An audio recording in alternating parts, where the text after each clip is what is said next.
So dear friends, look, when somebody sends you a message on WhatsApp and if you read their message, the sender see a double blue text just at the right of their message, okay? Which indicates that you have read their message.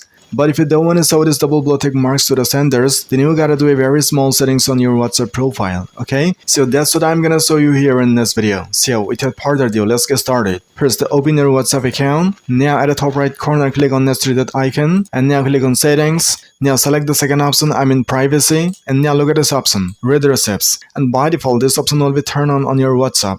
So you gotta turn it off like this. And after turning up this option, nobody is gonna see this double blue tick marks just at the right of their message, okay? So this is how you can see the WhatsApp messages without showing this double blue tick mark to the senders. Hope you enjoyed the video, and if you found it a little bit helpful, then hit a like. And if you want more this kind of helpful and informative videos, then do subscribe to the channel right now.